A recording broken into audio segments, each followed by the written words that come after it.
নমস্কার বন্ধুরা, কেমন আছেন সবাই? হ্যাঁ, আজকে লজ্জার দিন। আমাদের পশ্চিমবঙ্গবাসী, আমরা বাঙালি হয়ে আমাদের আজকে লজ্জার দিন। কারণ ভোটের ট্রেনিংয়ে বিডিওর সামনে আইপ্যাকের গুন্ডারা, মমতা ব্যানার্জির চোররা, ভাইরা, দাঙ্গাবাজরা, এরা ভোটের ট্রেনিংয়ের যে সমস্ত সরকারি কর্মচারী আছে এদের মারধর করছে, মমতা ব্যানার্জির নামে এদের উস্কাচ্ছে, ভয় দেখাচ্ছে। এরপরেও আমাদের লজ্জা হয় না? তারপরেও আমরা এই চোর জোড়া ফুলের ছবিতে আমরা ভোট দিই। হায়রে বাঙালি, অন্তত আমাদের এইবার এই চোর সরকারকে উৎখাত করার জন্য পশ্চিমবঙ্গে বিধানসভায় ভোটে যে কোনো দলকে ভোট দিন, এই চোর সরকার যাতে রিপিট না হয়, এটা আপনাদের কাছে অনুরোধ। এবং আমি আমার বাড়ির লোকের কাছে অনুরোধ করব, আমার এই ভিডিওটা করা মানে যদি পশ্চিমবঙ্গবাসী একজনও দেখে এই চোর সরকারকে ভোট না দেয়, আমি এতেই সার্থক।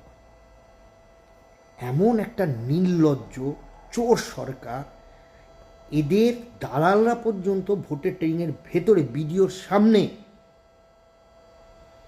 সরকারি কর্মচারীদের গায়ে হাত দিচ্ছে।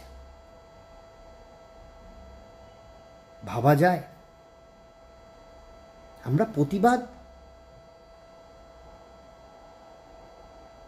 দয়া করে বন্ধুরা এবার পশ্চিমবঙ্গ বিধানসভা নির্বাচনে এই চোর সরকারকে উৎখাত করে ফেলুন। মনে রাখবেন, প্রতিটা ভোট শক্তি।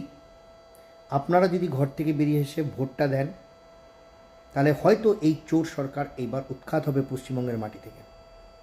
নাহলে এই সরকার যদি আবার কোনো ক্রমে এইবার 2026-এ পুনরাবৃত্তি হয়, তাহলে এরা শেষ করে দেবে আমাদের প্রজন্মটাকে, আগামী প্রজন্মটাকে শেষ করে দেবে। শিক্ষা শেষ করে দেবে, চাষ শেষ করে দেবে, এরা শিল্প করে দিয়েছে, আর বাকি কি আছে? রাজ্য সরকারের কটা ভালো স্কুল চলছে যেখানে আজ পড়াশোনা হয়, স্কুল খোলা আছে। হতে পারে মকরশাল এরিয়া, শহর এরিয়ায় কিছু আছে, কিন্তু গ্রামগঞ্জে কটা রাজ্য সরকারের সরকারি স্কুল ঠিকমতো চলছে? একটু খোঁজ নিয়ে দেখেন।